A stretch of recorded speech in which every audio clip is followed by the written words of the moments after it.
रामायण के कई संस्करणों में मिलता है कि देवी सीता के दो नहीं बल्कि एक ही संतान थे, जिसका नाम लव था। बाद में महर्षि वाल्मीकि की वजह से माता सीता को दूसरी संतान के रूप में कुश मिला, लेकिन वाल्मीकि रामायण में इसका उल्लेख नहीं मिलता है। वाल्मीकि रामायण के अलावा भी राम जी और सीता जी पर कई ग्रंथ लिखे गए हैं, जैसे अद्भुत रामायण, देवी भार्गव पुराण और जैन रामायण। इन सब में राम सीता के कई वर्णन एक समान है, लेकिन कहीं कहीं कई दूसरी कहानियाँ भी मिलती है। जैसे जैन रामायण में बताया गया है कि रावण को लक्ष्मण ने मारा था, न कि राम ने। इसी तरह से अद्भुत रामायण में मंदोदरी को सीता की माँ बताया गया है। रामायण के एक और संस्करण, जिसे आनंद रामायण कहते हैं, उसमें राम को एक कठोर राजा बताया गया है, जिसके राज्य में प्रजा को हंसने की भी इजाज़त नहीं थी। ऐसे ही कहीं कहीं ये जिक्र भी मिलता है कि सीता माता ने एक ही पुत्र को जन्म दिया था। इन ग्रंथों में बताया गया है कि राम जी सीता जी के अयोध्या लौटने के बाद माता सीता गर्भवती होती है, और ये समाचार मिलते ही पूरे राज परिवार में प्रसन्नता की लहर दौड़ पड़ती है और उत्सव मनाए जाते हैं। लेकिन यही बात जब महल से होते हुए प्रजा तक पहुंचती है तो उनकी प्रतिक्रिया अलग थी। सबको ये बात पता था कि सीता लंका में रहकर लौटी है। ऐसे में लोग सीता के चरित्र पर बात करने लगे। साथ ही ये सवाल भी उठने लगा कि राम ने सीता को क्यों कर अपनी पत्नी के रूप में रखा हुआ है, जबकि पराये पुरुष के साथ रहने के कारण उनका त्याग होना चाहिए था। उस युग में पति से अलग रहने वाली स्त्रियों के साथ यही किया जाता था। सीता के हवाले से प्रजा और खास करके स्त्रियों पर ये सवाल करने लगी।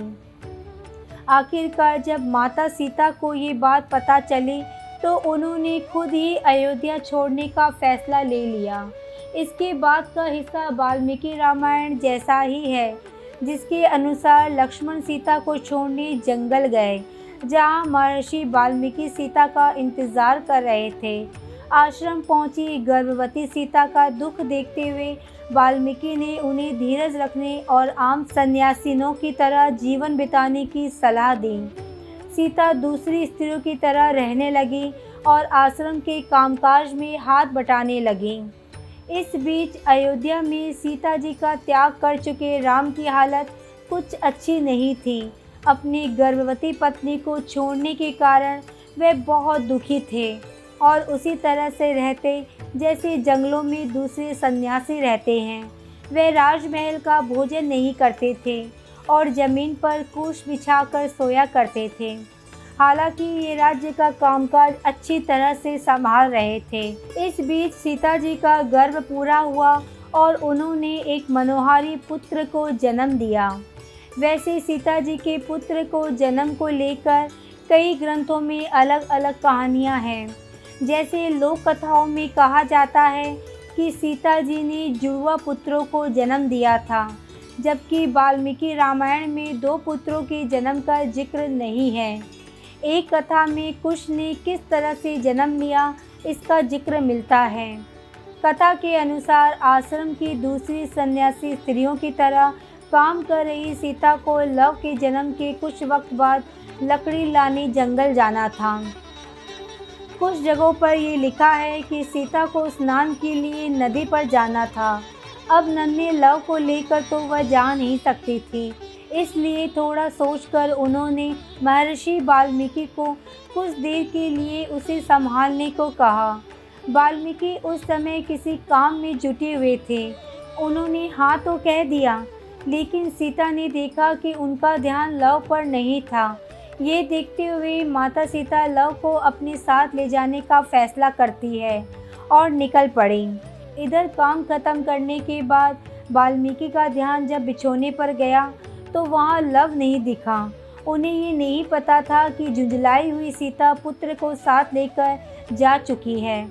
वे घबरा गए कि पहले से ही दुखी सीता का पुत्र भी गायब हो चुका है और लौटने पर वह और ज़्यादा दुखी हो जाएगी। काफ़ी सोचने के बाद महर्षि वाल्मीकि ने एक उपाय निकाला। उन्होंने कुश, जिसे एक तरह की पवित्र घास जिसका उपयोग पूजा पाठ में होता है, उसको हाथ में लेकर मंत्र पढ़ा और कुश एक शिशु में बदल गया। ये शिशु बिल्कुल लव की तरह ही दिखता था। वाल्मीकि ने इरादा किया कि सीता के लौटने पर वे इसे पुत्र को लव कहते हुए उन्हें सौंप देंगे।